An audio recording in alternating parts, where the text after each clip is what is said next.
बिहार वासियों का अभिनंदन।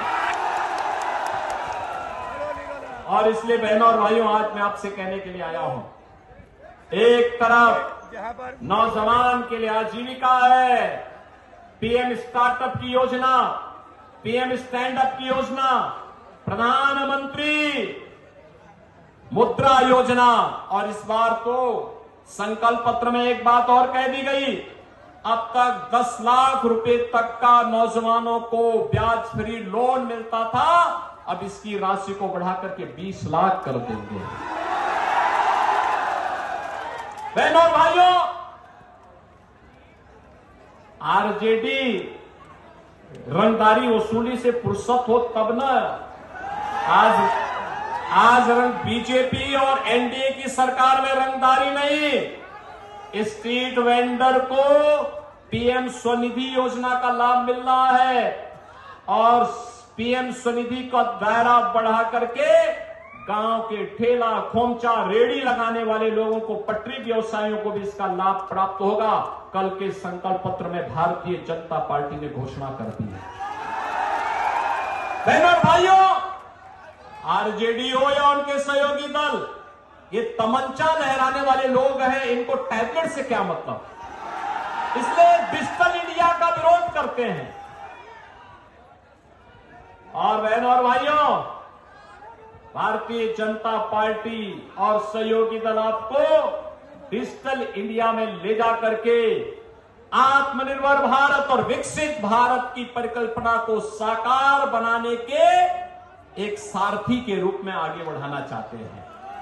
और इसीलिए हम लोग आए हैं आपसे कहने के लिए, हमें प्रधानमंत्री मोदी जी के विजन के अनुरूप विकसित भारत की संकल्पना को साकार करने के लिए आगे बढ़ना है। बहनों और भाइयों, इसे साकार करने के लिए जहां भी भारतीय जनता पार्टी की सरकारें हैं, प्राण प्रण से काम कर रही हैं।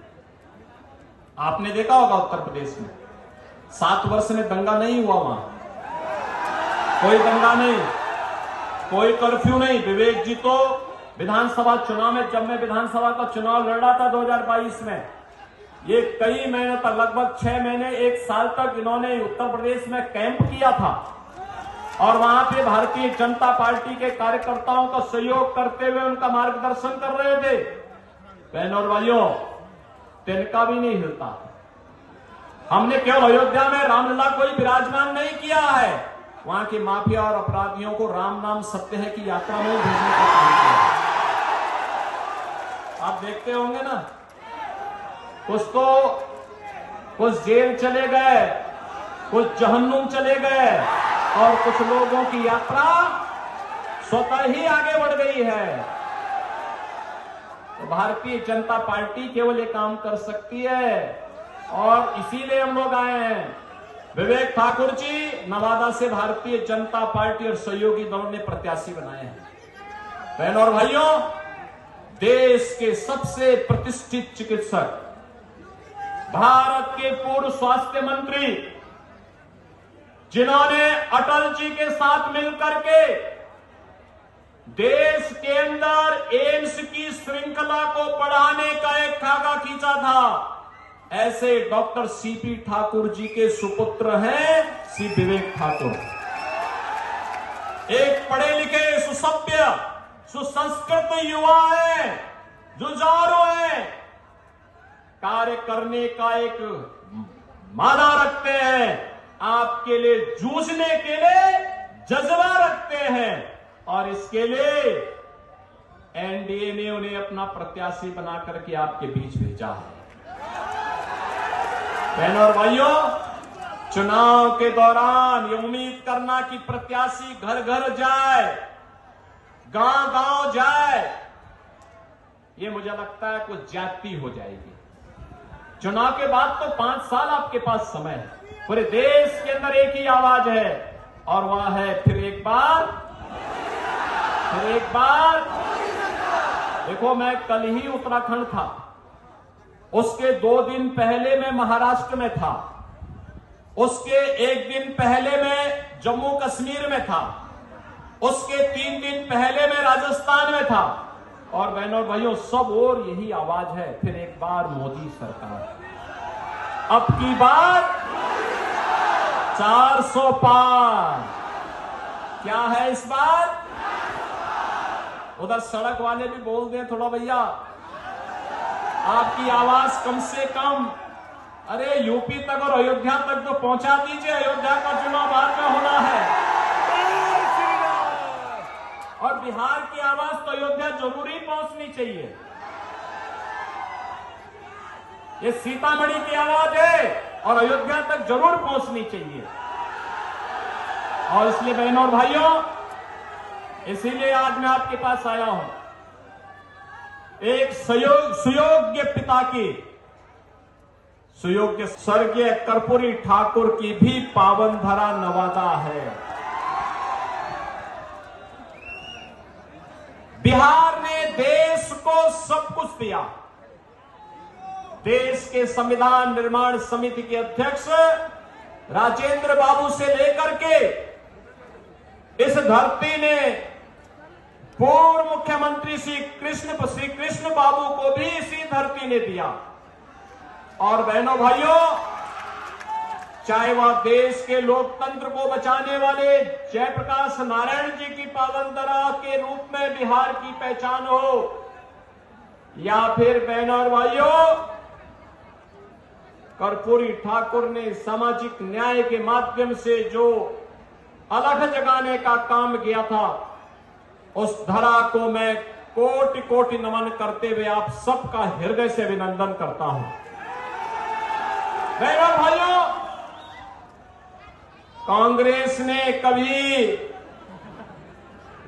कांग्रेस और उसके सहयोगियों ने कभी जयप्रकाश जी को सम्मान नहीं दिया, कर्पूरी ठाकुर जी को कभी सम्मान नहीं दिया। और हम सब आभारी हैं प्रधानमंत्री मोदी जी ने और भारतीय जनता पार्टी ने कर्पूरी ठाकुर जी को भारत का सर्वोच्च नागरिक सम्मान भारत रत्न देकर के बिहार वासियों को भी सम्मान देने का काम किया है। बहनों भाइयों, यह भूमि बिहार की है, लोकतंत्र की प्रारंभिक भूमि के रूप में इसको जाना जाता है। यह देश के इतिहास को बनाने वाली भूमि है, दुनिया को लोकतंत्र का पाठ पढ़ाने वाली भूमि है। लेकिन बहनों और भाइयों, लोकतंत्र के सामने सबसे बड़ा संकट हमेशा राजनीति का प्राधिकरण, अपराधियों का राजनीतिकरण, जातिवादी और परिवारवादी राजनीति ही लोकतंत्र के मार्ग में सबसे बड़ी बाधा है। और कल ही भारतीय जनता पार्टी ने मोदी जी के कर कमलों से अपना संकल्प पत्र जारी किया है। संकल्प पत्र में भारतीय जनता पार्टी ने जो बातें कही हैं कि चुनाव जो देश के अंदर 18वीं लोकसभा के लिए लड़ा जा रहा है, ये चुनाव नेशन फर्स्ट बनाम फैमिली फर्स्ट के बीच में होने जा रहा है। आप देखते होंगे भारतीय जनता पार्टी ने अपने संकल्प पत्र में जो बातें कही हैं, आत्मनिर्भर भारत का, विकसित भारत का, भारत को दुनिया के यानी ग्लोबल लीडर के रूप में स्थापित करने वाले भारत का, उस भारत के लिए उन्होंने गरीब कल्याणकारी योजनाओं को मोदी जी ने, भारतीय जनता पार्टी ने आगे भी बढ़ाने की बात कही। आपने 10 वर्ष में बदलते हुए भारत को देखा है। बहनों और भाइयों, इन 10 वर्षों में हमारा भारत बदला है। दुनिया के अंदर भारत को सम्मान मिला है, सम्मान बढ़ा है। आज भारत के पासपोर्ट की कीमत बढ़ी है, भारत की सीमाएं सुरक्षित हुई हैं, भारत के अंदर नक्सलवाद और आतंकवाद की समस्या का समाधान हुआ है।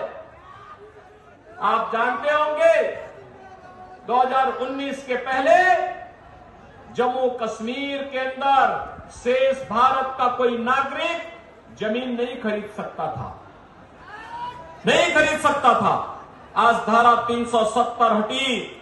ये धारा 370 न केवल आतंकवाद की जड़ थी, बल्कि जम्मू कश्मीर को शेष भारत से अलग करती थी। शेष भारत का कोई नागरिक जमीन नहीं खरीद सकता था, नहीं खरीद सकता था। आज धारा 370 हटी। ये धारा 370 न केवल आतंकवाद की जड़ थी, बल्कि जम्मू कश्मीर को शेष भारत से अलग करती थी।